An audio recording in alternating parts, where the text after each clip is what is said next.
नमस्कार बच्चों। आज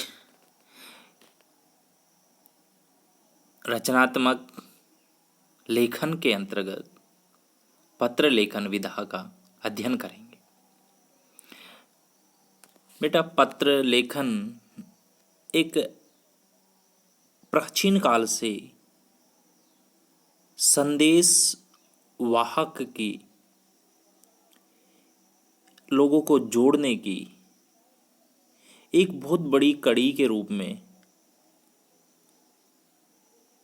आज भी कायम है। इसमें व्यक्ति अपने मनोभावों को, अपने विचारों को संदेश के रूप में लिखता है और संबंधित व्यक्ति तक पहुंचाने की कोशिश करता है। तो पत्र लेखन में हम आज इसका विस्तार से इसके बारे में समझेंगे। पत्र लेखन की परंपरा अत्यंत प्राचीन है।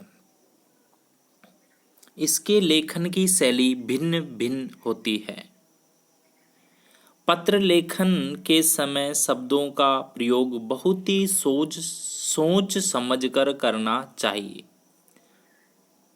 क्यों? क्योंकि पत्र लेखन की शैली भिन्न भिन्न होती है।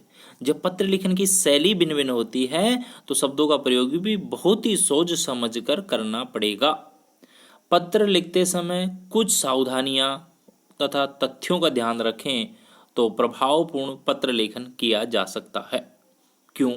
क्योंकि औपचारिक पत्रों में अलग भाषा शैली का प्रयोग होता है, कुछ सावधानी रखनी होती है।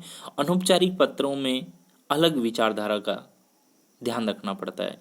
क्योंकि अनौपचारिक पत्र अपने रिश्तेदारों को, भाई बहन, इन सबको लिख सकते हैं, अपने मन के उद्गार प्रकट कर सकते हैं।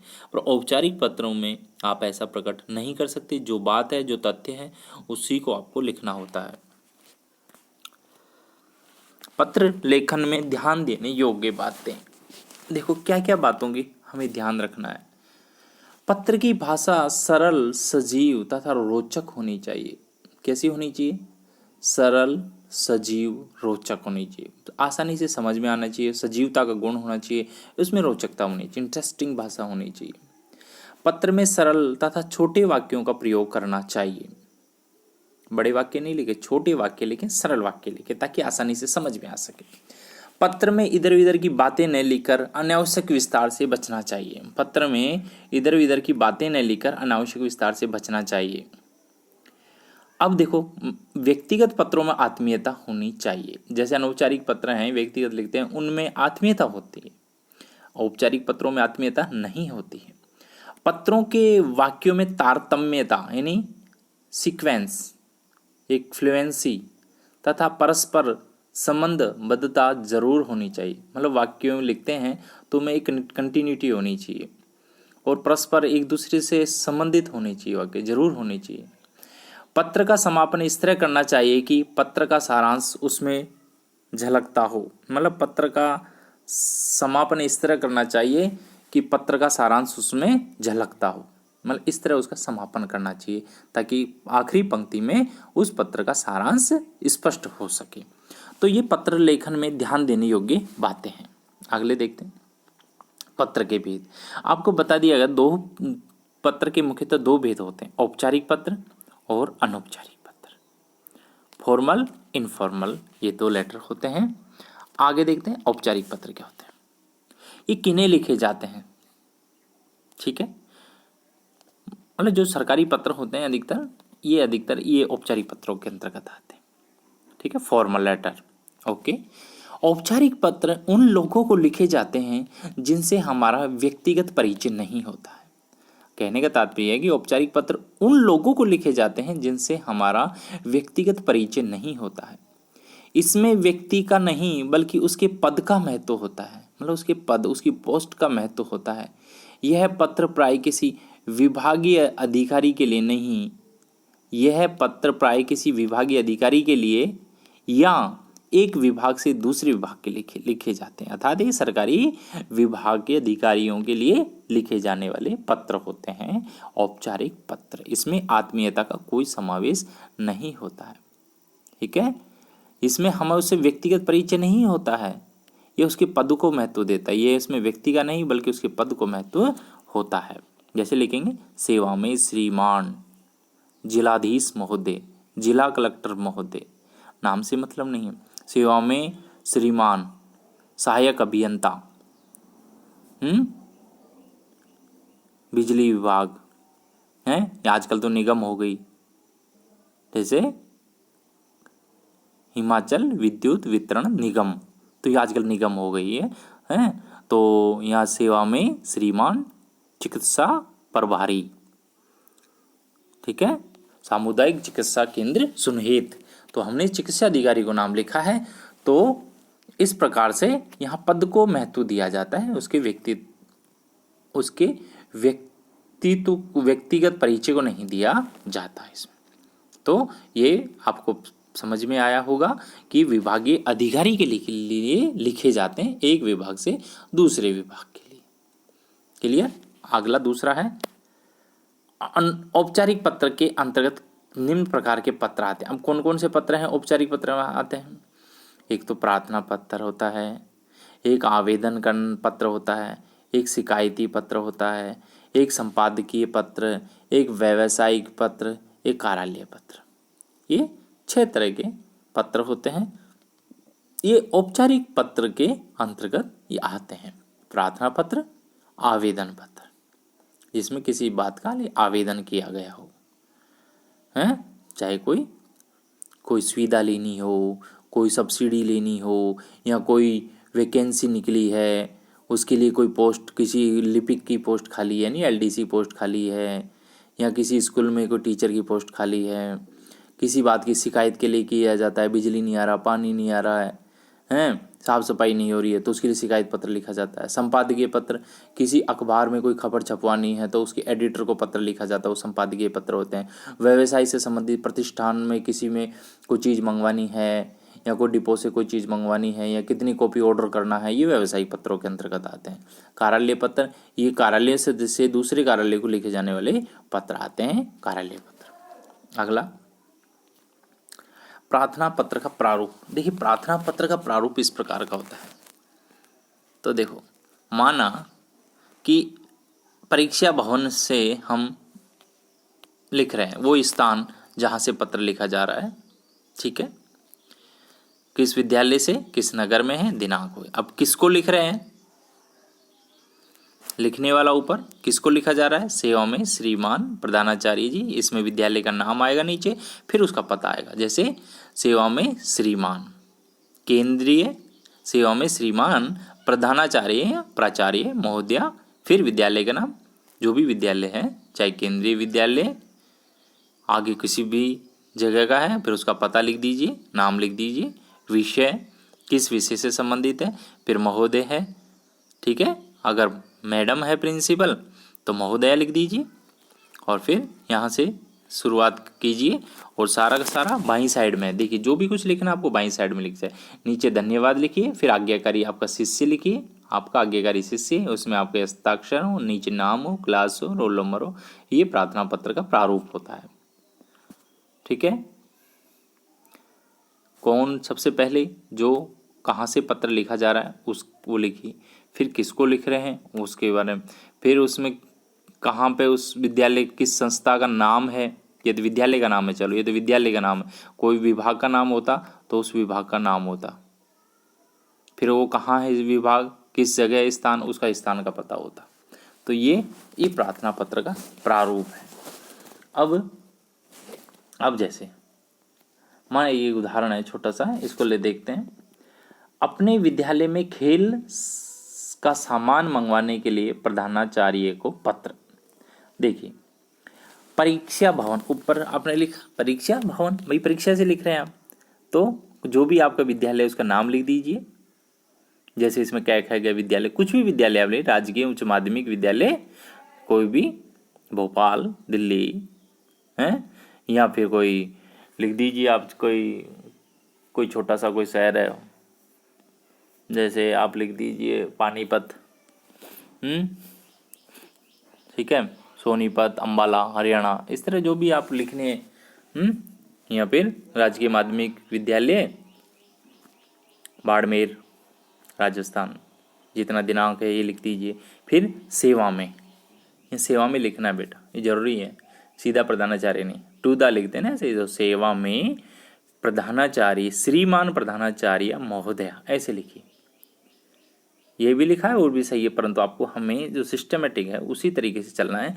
तो सेवा में कोमा लगा दीजिए, फिर नीचे आइए श्रीमान प्राचार्य महोदय, महोदय या तो प्रधानाचार्य कर दिए या प्रधानाचार्य महोदय, चार्य एक बार लगा दिए, या प्रधानाचार्य महोदय या प्रधानाचार्य महोदय। विद्यालय का नाम, जो भी जगह है वो। विषय, विषय आपको जो लिखना है ऊपर, विषय आपके सब उसमें प्रश्न में दिया गया रहता है। जैसे अपने विद्यालय में खेल का सामान मंगवाने के लिए प्रधानाचार्य को पत्र, तो आपको क्या लिखेंगे, उसी वहीं से इसका सब्जेक्ट लेना है। खेल सामग्री मंगवाने के लिए प्रार्थना पत्र, खेल यहाँ पे यहाँ लिख दीजिए, वही लिख दीजिए वैसा ही कि खेल का सामान मंगवाने के लिए प्रधानाचार्य को पत्र। महोदय, सैन्य निवेदन है कि विद्यालय में खेलों के समुचित और आवश्यक सामान के अभाव में हम छात्र अभ्यास करने से वंचित रह जाते हैं, जिसके कारण खेल संबंधी उचित तैयारी नहीं हो पाती है। अभ्यास के अभाव में हमारे विद्यालय की टीमें पिछले साल दूसरे विद्यालयों के साथ हुई प्रतियोगिता में संघर्ष करती रही और अंततः पराजित हुई। वो पूरा कारण देना भाई क्यों मंगवाना सामान, क्या सामान के उचित संबंधी उचित सामान नहीं है, तो सामान नहीं है तो तैयारी नहीं होगी, तैयारी नहीं हो तो क्या प्रभाव पड़ा, हमके पिछली साल ऐसे ऐसे हम प्रतियोगिता में संघर्ष करते रहे परंतु तो पराजित हुए। इस वर्ष प्रतियोगिता के लिए आत्मविश्वास के साथ खेल के मैदान में उतरना चाहते हैं, परंतु इसके लिए खेल संबंधी सामान की आवश्यकता है। इसलिए आपसे प्रार्थना है, मतलब हर वाक्य को दूसरे वाक्य से कनेक्टिविटी है, जुड़ता है, दूसरे एक लाइन का दूसरे लाइन से संबंध है, तो वो बतलाते हुए तो इस वर्ष प्रतियोगिता के लिए आत्मविश्वास के साथ खेल के मैदान में उतरना चाहते हैं, इसलिए हमें चाहिए। इसके लिए क्या होगा, खेल संबंधी सामान की, जो खेल के जो सामान है वो ये जो सामान है उसका भी आप जिक्र कर सकते हैं। इसलिए आपसे प्रार्थना है कि खेल संबंधी सामान शीघ्र मंगवाने की कृपा करें। हो गया, आप इस खेल के सामान का भी जिक्र कर सकते हैं। तो देखो सिंपल है एकदम। ऊपर जहाँ से आप भेज रहे हैं आपका नाम भी लिख सकते हैं, पर तो आपको ध्यान रखना आपका जो नाम होगा वही नाम नीचे आना चाहिए। आपने अगर परीक्षा भवन लिख दिया चलेगा, विद्यालय के लिख दिया चलेगी, स्थान चलेगा, दिनांक चलेगी। सेवा में श्रीमान प्रधानाचार्य महोदय, जो विद्यालय हो गया नई दिल्ली, विषय खेल का सामान मंगवाने के लिए प्रार्थना पत्र। महोदय, सैन्य निवेदन है कि विद्यालय में खेलों के समुचित और आवश्यक सामान के अभाव में, ठीक है, समुचित यानी सफिशिएंट है ना, और आवश्यक सामान जो नेसेसरी सामान है के अभाव में हम छात्र अभ्यास करने से वंचित रहे। क्या करने, प्रैक्टिस नहीं कर पा रहे हैं, जिसके कारण खेल संबंधी उचित तैयारी नहीं हो पाती है, और अभ्यास के कारण हमारे विद्यालय की टीमें पिछले साल दूसरे विद्यालय के साथ हुई प्रतियोगिता में संघर्ष करती रही, अंततः पराजित हुई। हम छात्र इस वर्ष प्रतियोगिता के लिए आत्मविश्वास के साथ खेल के मैदान में उतरना चाहते हैं, इसके लिए खेल के सामान की आवश्यकता है। इसलिए आपसे प्रार्थना है कि खेल संबंधी निम्न सामान मंगवाने की करो, सामान का आप जिक्र भी कर सकते हैं। से धन्यवाद नीचे लिख दीजिए, उसी लाइन बाई साइड में पूरा से धन्यवाद। आपका आगे का शिष्य उसका नाम लिख दीजिए, कक्षा 10वीं लिख दीजिए, या आप खेल कप्तान है तो खेल कप्तान लिख दीजिए, आपका रोल नंबर है तो रोल नंबर लिख दीजिए, जो आपकी पूरी बात है, रोल नंबर तो होगा ही, वो पूरा जो भी रोल नंबर है वो आप लिख देना है इसमें। तो ये इसके सामने आपके सामने ये जो भी आपकी है वो आपके सामने स्पष्ट हो जाएगी। तो इस तरह से आपको ये पत्र लिखना है।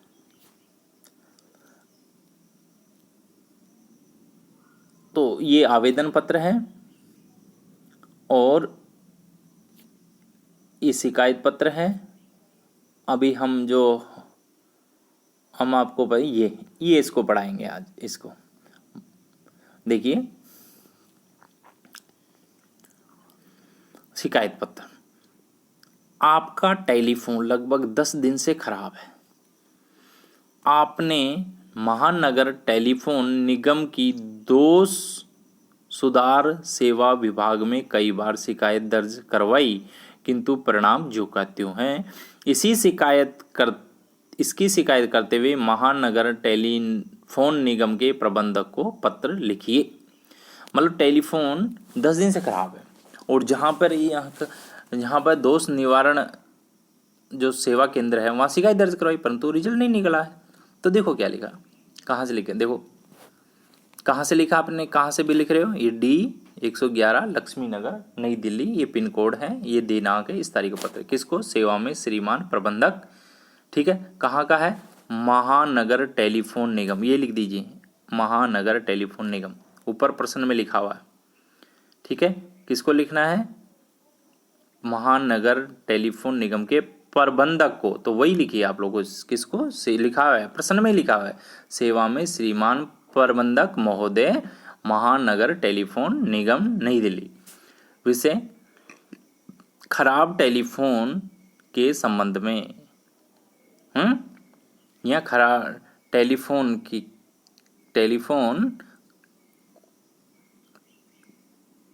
के दोष सुधार के संबंध में, यूं भी लिख दीजिए आप, या टेलीफोन के दोष सुधार के संबंध में, या टेलीफोन पर होने वाली बातचीत के दौरान होने वाली असुविधा के संबंध में। तो यहाँ सिंपल ऐसा भी लिख सकते हैं, खराब टेलीफोन के संबंध में, ठीक है। 10 दिन से खराब है, आप तो ऐसे कैसे ही लिख दीजिए, ठीक है, खराब टेलीफोन के संबंध में। तो क्या महोदय, मैं आपका ध्यान अपने खराब पड़े टेलीफोन की ओर आकर्षित करना चाहता हूँ, ठीक है, कि मैं आपका ध्यान अपने खराब पड़े टेलीफोन आकर्षित करना चाहता हूँ, जिसकी शिकायत व्यक्तिगत रूप से आपके कार्यालय में जाकर मौखिक और लिखित रूप से कई बार कर चुका हूँ। कार्यालय में आज ठीक हो जाएगा, ऐसी सांत्वना देने का अतिरिक्त तो कुछ नहीं करते हैं। महोदय, जिस टेलीफोन का हमने अपनी सुविधा के लिए लगवाया था वही फ़ोन आज असुविधा का कारण बन गया। देखो कितने ऐसे लिखना आपको, जिस टेलीफोन को हमने अपनी सुविधा के लिए लगवाया था वही फ़ोन आज असुविधा का कारण बन गया। इसके काम न करने से लगता है कि हम पंगु होकर रह गए हैं। इसके काम न करने से लगता है कि हम क्या हो गए, पंगु होकर रह गए हैं। अतः आपसे प्रार्थना है कि इस मामले में व्यक्तिगत रुचि लेकर टेलीफोन ठीक करवाने का कष्ट करें। तो इस मामले में अतः आपसे प्रार्थना है कि इस मामले में व्यक्तिगत रुचि लेकर टेलीफोन ठीक करवाने का कष्ट करें।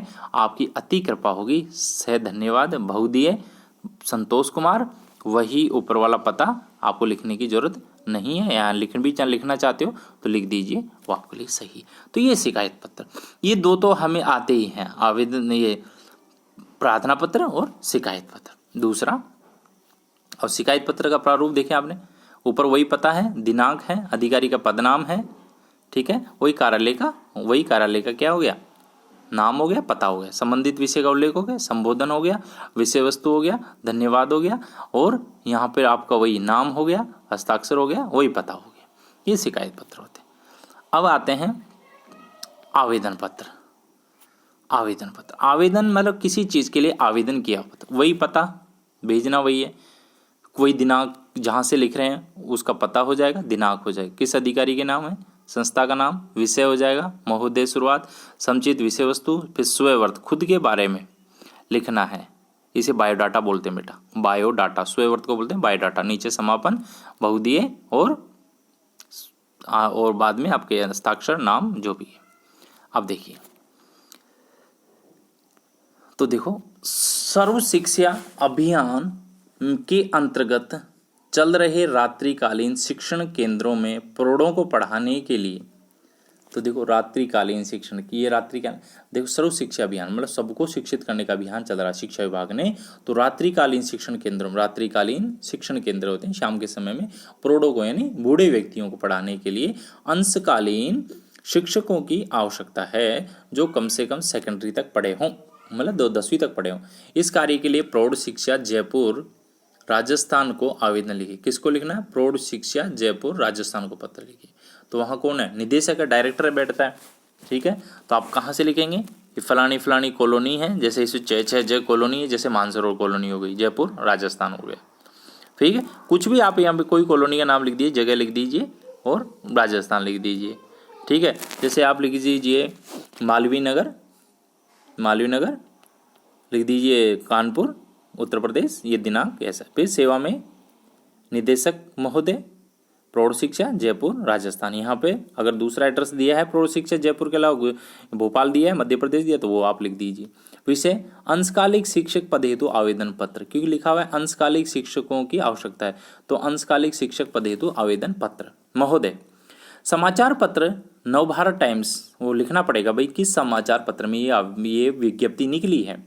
तो समाचार पत्र नवभारत टाइम्स दिनांक 12 फरवरी 2000 जो भी 20 है, मान लीजिए 20 लिख दीजिए, 19 लिख दीजिए, जो भी आपका है, से ज्ञात हुआ है कि सर्व शिक्षा अभियान के अंतर्गत रात्रिकालीन शिक्षण केंद्रों पर प्रौढ़ों को पढ़ाने के लिए अंशकालीन शिक्षकों की आवश्यकता है। तो अंशकालिक शिक्षक पद के लिए मैं आवेदन पत्र प्रेषित कर रहा हूँ, आवेदन पत्र प्रेषित कर रहा हूँ। मेरा विवरण जैसे नाम ये है, पिता का नाम ये है, जन्म तिथि ये है, पत्र व्यवहार का पता ये है।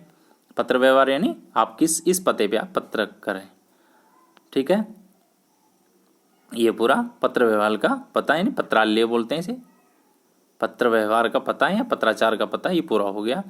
और शिक्षा आप 10वीं तक है, श्रेणी क्योंकि उसमें बार मांगा है, मेट कम से कम क्या होना चाहिए सेकेंडरी तक, परंतु 12वीं पढ़ा लिखा है प्रथम श्रेणी से है। अनुभव वर्तमान में विवेकानंद प्राइमरी स्कूल में अनुबंध आधारित, यानी अनुबंध क्या होता है बेटा, कॉन्ट्रेक्चुअल, अनुबंध आधारित शिक्षक के रूप में कार्यरत हूँ। ये अपने अनुभव भी बताया, एक्सपीरियंस। फिर नीचे अपन को बताना है किसमें, ये विषय वस्तु होगी, फिर एक लाइन में उसे उसका समापन करना। देखो कैसे, तो कैसे, आशा करता हूं कि उस पूरे जो पत्र का सारांश कि मेरी उम्मीदवारी पर सहानुभूतिपूर्वक विचार करते हुए आप मुझे सेवा का अवसर प्रदान करेंगे। तो क्या लिखा है, आशा करता हूं कि मेरी उम्मीदवारी पर, मैं इसका एप्लीकेंट हूँ, उम्मीदवारी पर सहानुभूतिपूर्वक सिंपैथीपूर्वक विचार करते हुए आप मुझे सेवा का अवसर अवश्य प्रदान करेंगे। सही, धन्यवाद बहुदिए आदित्य सिंह। ये हमारा क्या हो जाता है, ये हमारा आवेदन पत्र तैयार हो जाता है। प्रार्थना पत्र, शिकायत पत्र और आवेदन पत्र हो गया।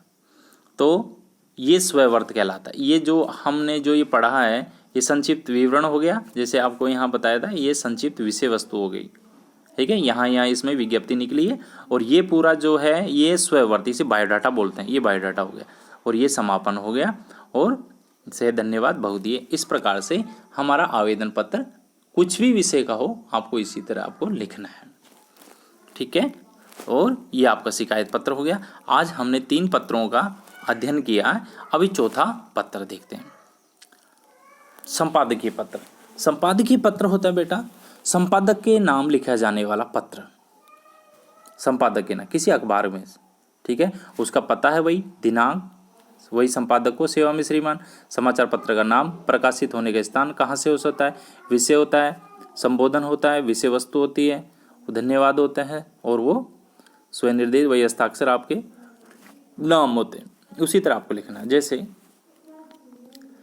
आप प्रभाकर शर्मा हैं, सुरेंद्र नगर अलीगढ़ में रहते हैं, आप लाउड स्पीकर की कान फोड़ती आवाज के बारे में जनसत्ता समाचार पत्र के संपादक को पत्र लिखिए कि प्रॉब्लम है कि लाउड स्पीकरों की कान फोड़ती आवाज है, उससे प्रॉब्लम हो रही है। तो आप कहाँ से कौन आपको, आपका नाम चाहे कोई भी हो, आपको प्रश्न में जो नाम दिया गया वही नाम आपको बनना है और वही पता लिखना है। अगर दिया गया है तो, नहीं दिया गया है तो आप अपना नाम लिख सकते हैं या एबेसद आप कुछ भी लिख सकते हैं, परंतु दिया है तो आपको वही नाम लिखना पड़ेगा। प्रभाकर शर्मा आपको लिखा है तो आपको ऊपर प्रभाकर शर्मा लिखना पड़ेगा। नीचे पता है सुरेंद्र नगर है, या पता नाम नहीं लिखते हैं तो कोई बात नहीं, आप पता लिख दीजिए सुरेंद्र नगर अलीगढ़ उत्तर प्रदेश, ये दिनांक है। फिर संपादक का नाम पत्र लिख रहा है, ठीक है, किसके, जनसत्ता के संपादक, तो संपादक को नाम लिखे सेवा में श्रीमान संपादक महोदय, अखबार का नाम जनसत्ता, क्योंकि बताया गया था आपको यहाँ पर आपको समाचार पत्र का नाम, प्रकाशित होने का स्थान लिखना है। तो यहाँ पर प्रकाशित होने का स्थान आपको जनसत्ता है, आपको अलीगढ़ उत्तर प्रदेश, आगरा, अलीगढ़, कानपुर, जो भी आपको लिख सकते हैं। तो अलीगढ़ उत्तर प्रदेश। विषय यहाँ पे दिया गया लाउड स्पीकर की कान फोड़ती आवाज के संबंध में, लाउड स्पीकरों की कान फोड़ती आवाज के संबंध में। अब है महोदय, अब विषय वस्तु, जन जन की आवाज जन जन तक पहुंचाने के लिए प्रतिकटिबद्ध आपके पत्र के माध्यम से देखो किस तरीके से जन जन की आवाज़ जन जन तक पहुंचाने के प्रति कटिबद्ध आपके पत्र के माध्यम से लाउड स्पीकरों के मनमाने उपयोग के प्रति संबंधित लोगों का ध्यान आकर्षित करना चाहता हूं। मैं आपके पत्र के माध्यम से संबंधित लोगों का ध्यान आकर्षित करना चाहता हूं। ठीक है, आपका पत्र जन जन की आवाज़ को जन जन तक पहुंचाने के लिए कटिबद्ध है। कटिबद्ध ऐसा है ना, उसके पत्र आपके पत्र के माध्यम मतलब उस पत्र के माध्यम से मैं लाउड स्पीकरों के मनमाने उपयोग के प्रति संबंधित लोगों का मतलब अधिकारियों का, जो इस बात को कंट्रोल करते हैं, चाहे नगर निगम के हो, स्वायत्त संगठन के हो, उनका ध्यान आकर्षित करना चाहता हूं, चाहे पुलिस का हो। लाउड स्पीकर को बजाने के लिए कुछ समय सीमा निर्धारित है, इसके लिए भी कानून है।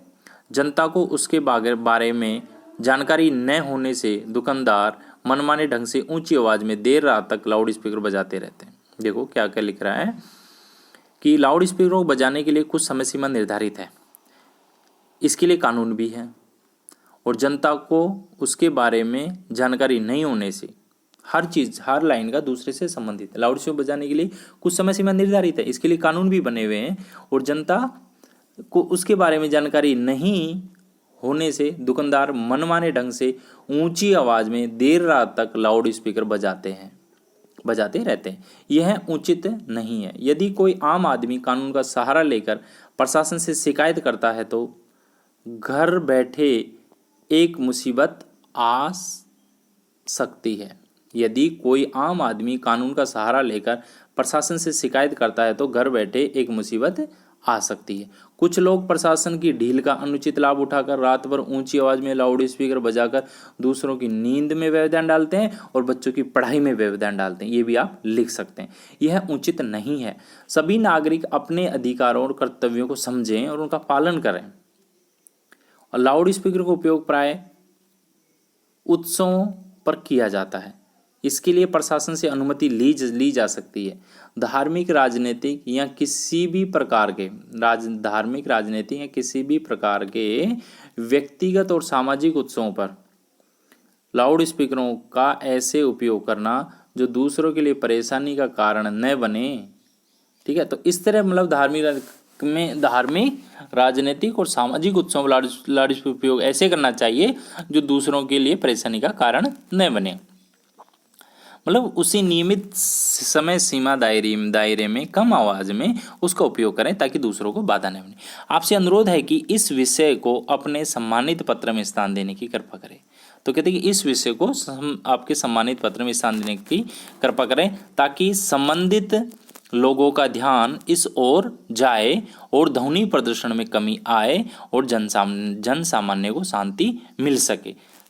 धन्यवाद बहुदी। तो ये बात इसमें बता रहे हैं कि आप इस समाचार को आप अपने सम्मानित समाचार पत्र में स्थान दें ताकि संबंधित लोगों ने दें इस ध्वनि प्रदूषण में कम करने में, यह व्यवस्था बनाने में जो विभाग है उनका ध्यान आकर्षित हो और ध्वनि प्रदूषण में कमी आए तथा जन सामान्य को शांति मिल सके। ये बात हमें ध्यान रखनी है। आई बात समझ में? देखो जहाँ से लिखना है, जो लिख रहा है, जो पता है वो पता लिख दीजिए। आपको जो पता अगर प्रश्न में दिया है तो वही पता लिखिए, वही नाम लिखिए। अब यहाँ पर जो नाम आपको सुरेंद्र नाम आप प्रभाकर शर्मा है तो बहुदिए के नीचे भी ये लवे कीजिए प्रभाकर शर्मा ही होना चाहिए। यहाँ पे जो दिया गया आपको प्रभाकर शर्मा लिखना है यहाँ पे। ठीक है, एक बात ये।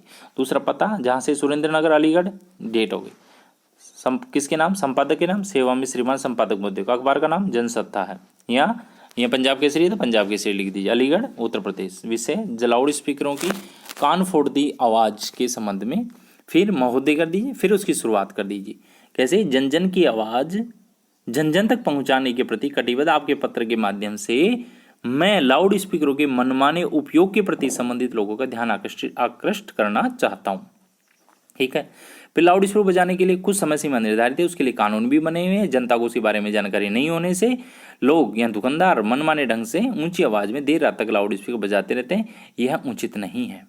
यदि कोई आम आदमी कानून का सहारा लेकर प्रशासन से शिकायत करता है तो घर बैठे एक मुसीबत आ सकती है। कुछ लोग प्रशासन की ढील का अनुचित लाभ उठाकर रात भर ऊंची आवाज में लाउड स्पीकर बजाकर दूसरों की नींद और बच्चों की पढ़ाई में व्यवधान डालते हैं। यह उचित नहीं है। अगले पैराग्राफ लिखा है, सभी नागरिक अपने अधिकारों को और कर्तव्यों को समझे, उसका पालन करें और लाउड स्पीकर उपयोग प्राय उत्सवों पर किया जाता है। इसके लिए प्रशासन से अनुमति ली जा सकती है। धार्मिक, राजनीतिक या किसी भी प्रकार के व्यक्तिगत और सामाजिक उत्सवों पर लाउड स्पीकर का ऐसे उपयोग करना चाहिए जो दूसरों के लिए परेशानी का कारण न बने। आपसे अनुरोध है, अंत में लिखना, आपसे अनुरोध है कि इस पत्र को अपने सम्मानित पर स्थान देने की कृपा करें ताकि संबंधित लोगों का ध्यान आकृष्ट हो सके और ध्वनि प्रदर्शन में कमी आए और जन सामान्य को शांति मिल सके। धन्यवाद। तो ये बात आपको समझ में आ गई होगी। तो हम आज इतने ही पत्रों का अध्ययन करेंगे और आशा करूंगा कि आप इन पत्रों को लिखना है कॉपी में, जो आपको पत्र दिए गए और उसका घर पर अभ्यास करना है। तो पत्र कितने होते हैं? औपचारिक, अनौपचारिक। आज हमने औपचारिक पत्रों के बारे में अध्ययन किया है। ठीक है, धन्यवाद।